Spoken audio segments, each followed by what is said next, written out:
Hello, we're here at Bryneglwys. My name is Jim. I work for Denbighshire County Council and we look after the bridges for the highway section. We decided to do a structural assessment.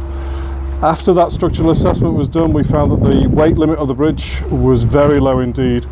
So we decided to close the bridge on Friday, and now we have done some trial holes on top, and what we found is that the bridge was even worse than we thought it might have been.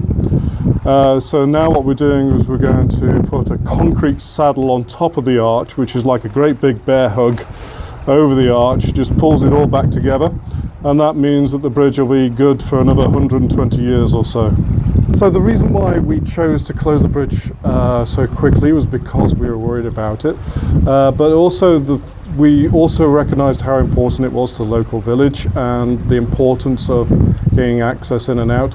So we have pulled out all the stops to try and make the closure as short as humanly possible, and we think we should be open again for the early to middle of next week.